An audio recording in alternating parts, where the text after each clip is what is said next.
This is an ABP Life podcast. लगता है जैसे विंटर वेकेशंस मनाने आ गया है कोविड एक बार फिर इंडिया में। काफी महीनों से तो भूल गए थे और लग रहा था कि अब कोविड तो गया, लेकिन साल के अंत में हम एक बार फिर गलत साबित हो गए। कोरोना पॉजिटिव पाए जा रहे हैं लोग और सैंपल्स को जीनोम सीक्वेंसिंग के लिए भेजा जा रहा है। लेकिन ये जीनोम सीक्वेंसिंग आखिर है क्या, होता क्या है इससे, क्या है इसका स्कोप और कोविड के अलावा भी कहाँ होता है इसका इस्तेमाल, जानेंगे आज के FYI में सिर्फ ABP लाइफ पॉडकास्ट पर। हेलो, मैं मानसी हूँ आपके साथ और मेरे साथ में है सर गंगाराम हॉस्पिटल के institute of medical genetics and genomics की हेड डॉक्टर रत्ना दुआपुरी और साथ में Indian institute of science education and research से assistant professor doctor Vineet Sharma. Thank you so much आप दोनों का ABP लाइफ पॉडकास्ट के साथ जुड़ने के लिए। आमतौर पर लोगों को नहीं पता कि जीनोम क्या होता है, सीक्वेंसिंग क्या होता है। जीनोम सीक्वेंसिंग पे तो मैं बाद में आऊंगी, पहले चाहूंगी अगर आप इन दो शब्दों का ही हमें मतलब बताएं। So we all individuals have multiple cells in our body. और हर एक ऑर्गन, हर एक अंग जो होता है उसमें बहुत सारे सेल्स का दो भाग होते हैं जो इम्पोर्टेंट होता है। और जो जीनोम होता है वो हमारा सेल के न्यूक्लियस के अंदर होता है। जो सारी जीन्स होती हैं, हम सब में 20,000 जीन्स हैं, जिसके कारण हम हैं जो हैं। अगर कोई जीन काम नहीं करती तो हम बीमार हो जाते हैं। तो इसको हम जीनोम बोलते हैं। तो ये जीनोम सीक्वेंसिंग क्या है जो हर कोविड पॉजिटिव पाए गए शख्स की जा रही है? जीनोम सीक्वेंसिंग, जीनोम है जो हमारी जीन्स हैं, ठीक है।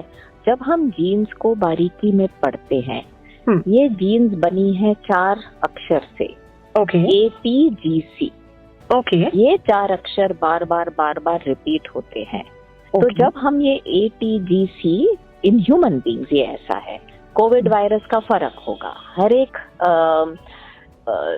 जीवित चीज का, व्यक्ति का, पौधे का जीनोम अलग होता है, ठीक है जी। तो जब हम ये हमारा जो जीनोम है, जो ATGC है, इसको पढ़ते हैं और ये 3 बिलियन बार रिपीट है, 3 बिलियन, तो इसको हम जीनोम सीक्वेंसिंग कहते हैं। To read it step by step, it's like a ladder, and we climb that ladder step by step, we are sequencing the genome. Genome sequencing labs बड़ी कम है India में। जब मैं एक्सपर्ट की तलाश कर रही थी, बड़ी मुश्किल से मुझे मिल पा रहे थे। तो क्या ये कोई नया कॉन्सेप्ट है या बहुत पहले से है? हाँ, ये कम इसलिए है, देखिए हमारे देश में तो ये कम है, लेकिन और देशों में ये काफी लैब्स में होता है, क्योंकि थोड़ा महंगा कंसेप्ट है। जैसे कोई भी मशीन आप देखेंगे तो मिनिमम इन्वेस्टमेंट इसमें 2.5 करोड़ का रहता है, राइट। क्योंकि Eicher national institute of national importance है, तो यहाँ पर हमारे पास बहुत अच्छी फैसिलिटीज हैं। जैसे ATGC क्या है?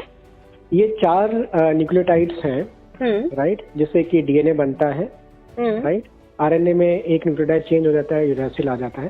तो ये चारों का जो कॉम्बिनेशन है अलग अलग फॉर्म में, जैसे कि अगर मैं इसको अरेंज करूं रैंडम तरह से, जैसे कोरोना वायरस की बात करें जो कि 30 किलो बेस पेयर का, यानी कि 30,000 बेस पेयर है उसके अंदर, राइट। 30,000 पोजीशन मुझे फिल करना है रैंडमली ATGC से। तो आप देखेंगे कि बहुत सारे वेरिएंट्स पॉसिबिलिटीज हो सकता है, राइट। तो कोरोना वायरस अगर हम एक को सीक्वेंस करते हैं तो हमें एक पॉसिबिलिटी मिलेगा, लेकिन क्योंकि वायरस में बहुत सारे जो एरर चेक्स मैकेनिज्म्स होते हैं यूकैरियोट्स में, जैसे हमारे अंदर भी है, राइट, वो इतने अच्छे नहीं होते हैं, तो इसलिए बहुत जल्दी चेंज होते हैं जी।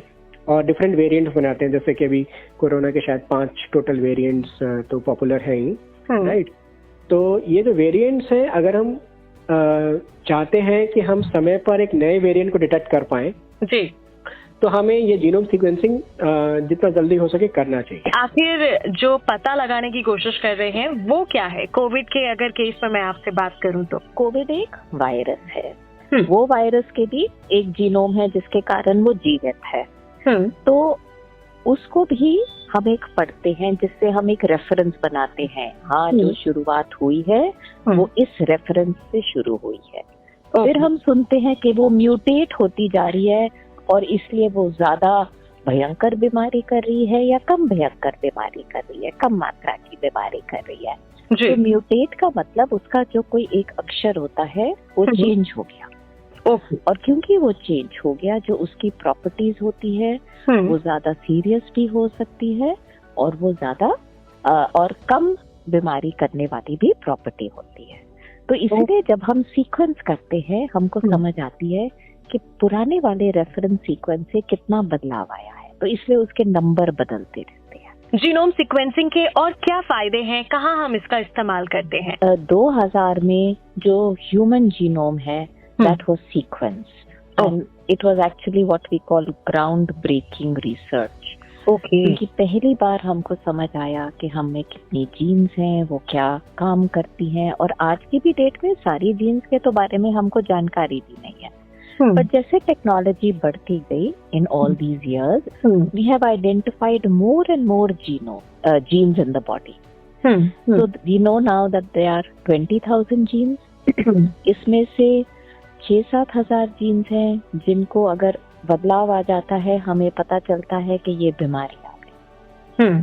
पहले हम मरीज को देखकर सोचते थे कि हाँ ये बीमारी होती है और थोड़े से टेस्ट करते थे टू ट्राई एंड अंडरस्टैंड कि जो हम सोच रहे हैं वो एक्चुअली वो बीमारी है या नहीं। मगर आज की एरा में क्योंकि हमारे पास एबिलिटी है कि हम सारी जीन्स को सीक्वेंस करें, तो जो जेनेटिक बीमारी है उसकी जड़ तक हम पहुंचकर समझ सकते हैं कि वो बीमारी क्यों हुई है। So we are understanding so much about the human body. It is absolutely fascinating। जो सबसे अच्छी चीज आ रही है क्योंकि हम जड़ समझ रहे हैं तो बहुत बीमारियों के जेनेटिक बीमारियों के भी इलाज आ रहे हैं। जैसे आजकल हम अपने अस्पताल में स्पाइनल मस्कुलर एट्रोफी की जीन थेरेपी दे रहे हैं।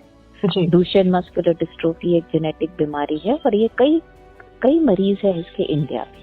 उसकी भी एक ट्रायल चल रही है जहाँ हम जीन को थोड़ा सा इम्पैक्ट कर दें ताकि वो जीन काम करे। तो ये सारी चीजें तो तभी हो सकती है जब हमने जीनोम सीक्वेंसिंग करके उनकी जड़ समझ ली है। तो जैसे अगर हम देखें, अगर आपने देखा हो मोर जिसका हमने जीनोम सीक्वेंस किया, तो मोर देखने में कितना सुंदर लगता है, राइट।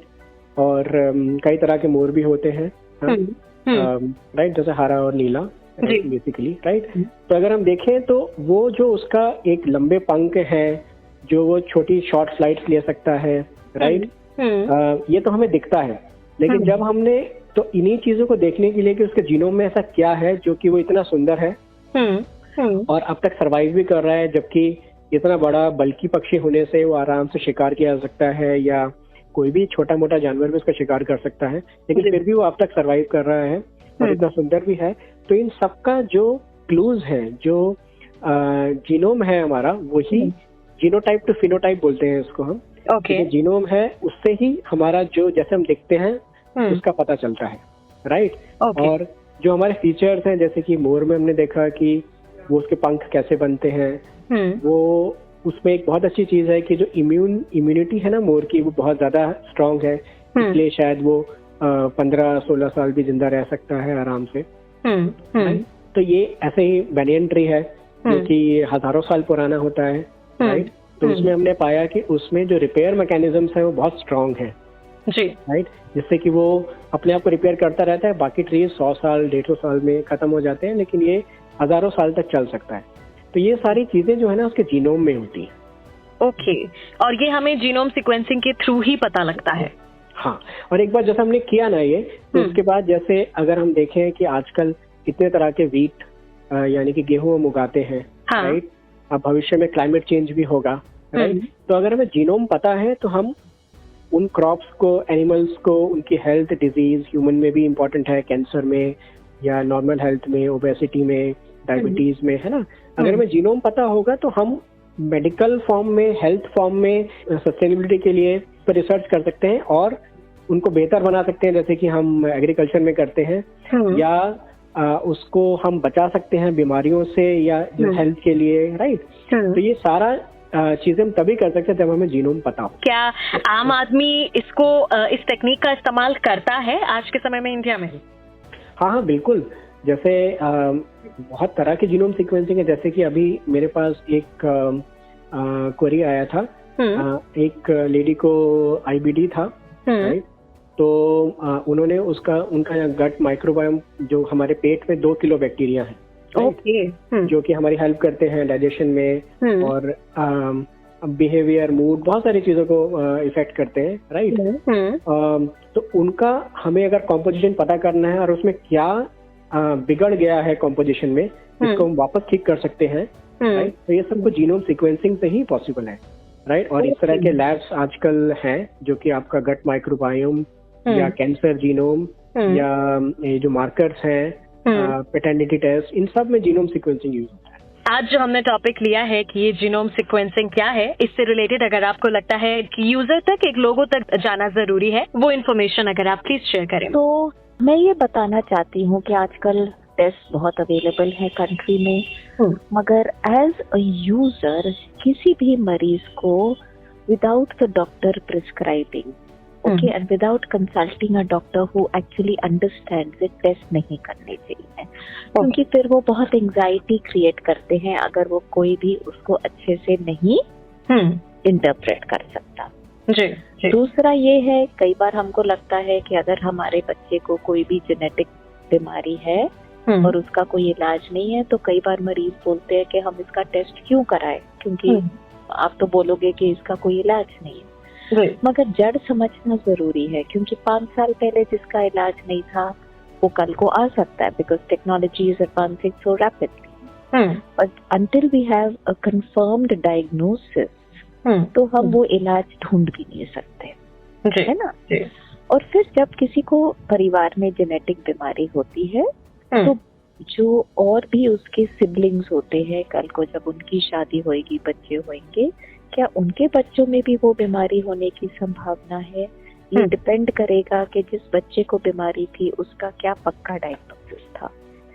तो मैं ये बताना चाहती हूँ पब्लिक को कि अगर किसी को कोई दिक्कत है, आप एक करेक्ट जेनेटिक सेंटर में जाके ओपिनियन जरूर लीजिएगा, ताकि आप सही तरीके से समझ जाओ कि वो डायग्नोसिस बनाना क्यों बहुत जरूरी है और उसकी आगे सबके लिए क्या इम्प्लीकेशंस हैं। Thank you so much ABP live podcast पर हमारे साथ जुड़ने के लिए। इस ऑडियो को प्रोड्यूस किया है ललित ने। मैं मानसी हूँ आपके साथ। सुनते रहिए एबीपी लाइव पॉडकास्ट।